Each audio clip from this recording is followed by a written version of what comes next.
நம்ம சில பதிவுகளை பார்த்துக்கிட்டு இருக்கோம். இந்த சவுத் ஆப்பிரிக்கா இன்டர்நேஷனல் கிரிமினல் கோர்ட்ல கேஸ் போட்டிருக்காங்க இஸ்ரேலுக்கு எதிர்த்து. அந்த சமயத்துல சில நாடுகள்லாம் ஆதரவு தெரிவிச்சிருக்காங்க அப்படிங்கிறத பார்த்துக்கணும் இல்லையா?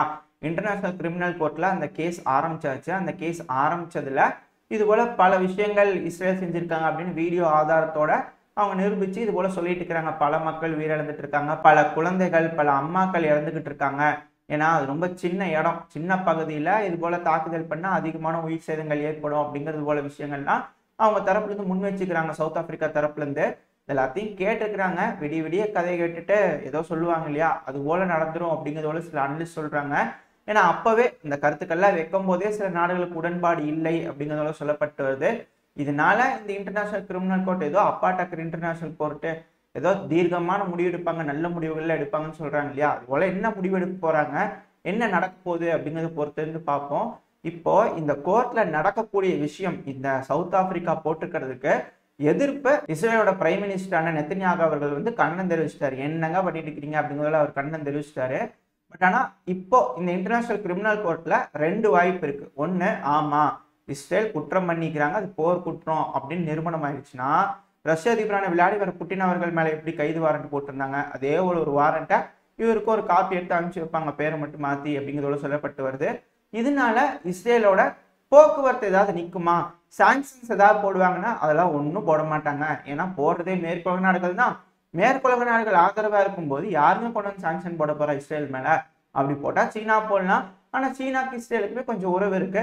அடுத்து யாரு, ரஷ்யா போடலாம். ரஷ்யாவுக்கு இஸ்ரேலுக்குமே கொஞ்சம் உறவு இருக்கு. இப்படி இருக்கிறதுனால நேரடியா எந்த ஒரு பாதிப்பு இஸ்ரேலுக்கு இருக்காது. ஆனா இஸ்ரேலோட பிரைம் மினிஸ்டர் இருக்கிறார்ல நெத்தன்யாகு அவர்கள், அவரு வேற ஏதாவது நாட்டுக்கு பயணம் பண்றாரு அப்படின்னா அதுல சில சிக்கல்கள் இருக்கும். அந்த நாட்டுல இருக்கக்கூடிய அதிபரா இருக்கட்டும் இல்ல பிரைம் மினிஸ்டரா இருக்கட்டும், அந்த நாட்டுல யார் ஆண்டுட்டு இருக்காங்களோ அந்த கட்சியோட முடிவு, அந்த சமயத்துல எடுக்கக்கூடிய முடிவை பொறுத்து தான் அவரோட பயணங்கள்லாம் இருக்கும். இஸ்ரேலோட பிரைம் மினிஸ்டர் ஒரு நாட்டுல இருந்து இன்னொரு நாட்டுக்கு போகணும்னா கொஞ்சம் யோசிக்கணும் அப்படிங்கிறதோட சொல்லப்பட்டு வருது. ஆனா இதெல்லாம் அமெரிக்கா கண்டுக்குவாங்களா அப்படின்னு கேட்டா இல்ல, அதெல்லாம் கண்டுக்க மாட்டாங்க அப்படிங்கிறத சொல்லப்பட்டு வருது. ஏன்னா ஆல்ரெடி அமெரிக்காவோட சில நபர்கள், சில அதிபர்கள் மேல விசாரணை பண்றதுக்காக இதே இன்டர்நேஷனல் கிரிமினல் கோர்ட் வந்து வாரண்ட் கொடுத்திருந்தாங்க. தைரியம் இருந்தா உள்ள கால் எடுத்து வச்சுப்பாரு அப்படின்னு அமெரிக்க தரப்புல இருந்து பதிலெல்லாம் வந்துட்டு இருந்தது. இப்படி இருக்கும்போது இந்த இஸ்ரேலோட பிரைம் மினிஸ்டர் வந்து அரெஸ்ட் வாரண்ட் கொடுத்துட்டாங்கன்னா இவர் வந்து அமெரிக்காவுக்கு போக மாட்டாரா அப்படின்னு கேட்டீங்கன்னா போவாங்க. அதெல்லாம் கண்டுக்க மாட்டாங்க. தைரியம் இருந்தா வந்து பிடிச்சிக்கோ அப்படிங்கிறதோட தான் சொல்லுவாங்க. அதனால இவருக்கு எந்த ஒரு பாதிப்பு ஏற்படாது. இன்னொன்னு என்ன நடக்கும், இல்லைங்க இவர் ஒன்றும் குற்றம் பண்ணல அப்படிங்கிறதோட சொல்லிட்டு போயிடுவாங்க இன்டர்நேஷனல் கிரிமினல் கோர்ட்ல. அப்படி சொல்லிட்டாங்கன்னா பல நாடுகளோட கொந்தளிப்பு அதிகமாகும். என்னப்பா நீ நினைச்சிட்டு இருக்கிற, இதே ரஷ்யா ஒண்ணு செஞ்சுட்டாங்கன்னா குற்றம், இவங்க செஞ்சுட்டாங்கன்னு நாங்க வந்து சொன்னோம்னா குற்றம் இல்லையா, ஏதாவது கோர்ட்டா இது அப்படின்னு நாக்கு பிடிங்கிற மாதிரி நாலு கேள்வி கேட்டு அந்த கோர்ட் வந்து விலகிட்டால் ஆச்சரியப்படுறதுக்கு இல்லை அப்படிங்கிறதோட சொல்லப்பட்டு வருது. என்னதான் நடக்குது, இந்த கோர்ட்ல கேஸ் போடுறதுனால ஏதாவது இந்த இடத்துல தாக்குதலோட வீரியம் கம்மியாகுமா அப்படிங்கிறத பொறுத்து இருந்தா பார்க்கணும். ஆனா இந்த பக்கத்துல ஏதாவது கண்ட்ரோல் பண்ணலான்னு பார்த்தா இன்னொரு பக்கம் பிச்சுக்கிட்டு போயிருச்சு. இதனால என்ன நடக்க போகுது அப்படிங்கிறது தெரியல. அதாங்க யமன் ஹவுதிஸ் அந்த இடத்துல தாக்குதல் பெருமளவில் நடந்துட்டு இருக்கு இல்லையா? ஏன்னா வேவா அமெரிக்கா தரப்புல இருந்து தாக்குதல் பண்ணிருக்காங்க யமன் ஹவுதிஸ் மேல. பதிலுக்கு யமன் ஹவுதிஸ் இந்த அமெரிக்காவோட படைகள் மேல தாக்குதல் பண்றாங்க அப்படிங்கிறது உள்ள செய்திகள்லாம் வந்துட்டு இருக்கு. உறுதிப்படுத்தப்படல. அதுவும் இல்லாம சில வீடியோ பதிவுகள்லாம் வந்துட்டு இருக்கு. அந்த பதிவுகள்லாம் 2015 இந்த சவுதி அரேபியா இவங்களாம் நடந்ததுல சண்டை நடந்ததுல அப்ப எடுத்த வீடியோலாம் இப்ப நடந்ததுன்னு சொல்லி வந்துட்டு இருக்கு. அதெல்லாம் கொஞ்சம் பார்த்து ஷேர் பண்ணாதீங்க அப்படிங்கிறது சொல்லப்பட்டு வருது. அதனால நம்ம போர் சூழல் எதையும் உறுதிப்படுத்த முடியாது, அங்க என்ன நடக்குது அப்படிங்கிறது இருக்கக்கூடிய செய்திகள் எடுத்து ஓரளவு உறுதித்தன்மையை பார்த்துட்டு நம்ம உங்ககிட்ட ஷேர் பண்ணிட்டு இருக்கோம். கூடிய சீக்கிரம் அடுத்தடுத்த பதிவில் அப்படியே லைனா அப்டேட்ஸ் வந்துகிட்டே இருக்கும். வர வர நான் உங்களுக்கு அப்படியே பதிவுகளை சொல்லிட்டே இருக்கேன் என்னதான் நடக்குது அங்க அப்படிங்கிறத.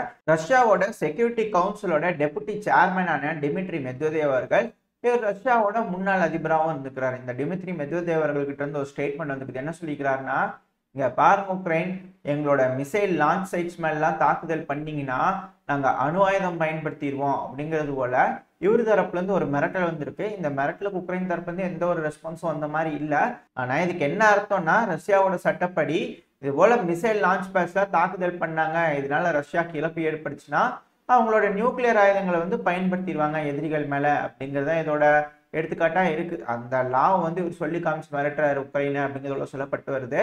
எதுக்காக இந்த மிரட்டல் இப்ப வந்திருக்கு அப்படின்னா, உக்ரைன் F-16 கிடைச்சிச்சுன்னா அந்த F-16 பயன்படுத்தி இது போல ரஷ்யா உக்ரைன் மேல தாக்குதல் பண்ணிடக்கூடாது அப்படிங்கிறதுக்காக பிரியம்டிவ் ஸ்ட்ரைக்கா ரஷ்யாவோட இது போல லான்ச் பேட்ஸ் மேல ஸ்ட்ரைக் பண்ணலாம்.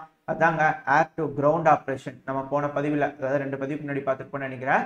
அந்த டைம்ல நான் சொன்ன மாதிரி இது ஒரு ஏர் டு கிரவுண்ட் ஆப்ரேஷனா இருக்கும் பட்சத்துல உக்ரைனோட நோக்கம் என்ன அப்படிங்கிறது சமீப காலமா உக்ரைன் தரப்புன்னு சொல்லிட்டு இருக்காங்க. உக்ரைனோட அதிபர் ஜெலன்ஸ்கி அவர்கள் சில இடங்களை சொல்லியிருக்கிறாரு. என்னன்னா, ரஷ்யா இப்ப இருக்கக்கூடிய பார்டர்ல இருந்து ரொம்ப தூரம் முன்னாடி தள்ளி கொண்டு போயிடணும், அங்கதான் அவங்களோட ராணுவம் வச்சுக்கணும், நடுவுக்கு எல்லாம் பஃபர் ஜோன், உக்ரைனோட பகுதி ஃபுல்லா வச்சுக்குவாங்க, அது வரைக்குமே அவங்களோட ராணுவத்தை வச்சுக்குவாங்க அப்படிங்கிறதெல்லாம் சொல்லிட்டு இருக்கிறாரு இல்லையா.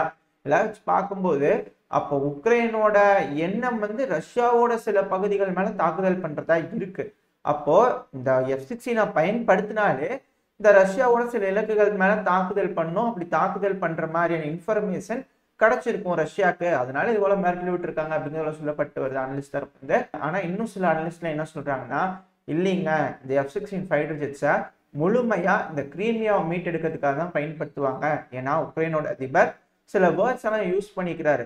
அதாவது இந்த போரோட மையமா கிரீமியா மாறும் போது இந்த போரோட போக்கு மாறும் அப்படிங்கிறாரு இல்லையா. இதெல்லாம் வச்சு பார்க்கும்போது அவரே சமிகை கொடுக்குறாரு, கண்டிப்பா இது போல விமானங்கள் பெருமளவுல தாக்குதல் கண்டிப்பா கிரீமியாவை நோக்கி தான் இருக்கும் அப்படின்னா F-16 பயன்படுத்தி இந்த கிரீமியாவை தாக்குறதுக்கு வாய்ப்பு இருக்கு. ஏன்னா ஏர் டு கிரவுண்ட் ஆப்ரேஷன்ஸா இருக்கட்டும், இது எல்லாத்துக்குமே இந்த கிரீமியா தான் ஏத்த பகுதியா இருக்கும். உக்ரைனுக்கும் இந்த மால்டோவா, இந்த ரொமேனியா அந்த சைட்ல இருந்துலாம் டேக் ஆஃப் பண்ணி தாழ்வா பறந்து இந்த ஒடசாவை தாண்டி ஒடசால இருந்தே தாக்குதல் பண்ணலாம்.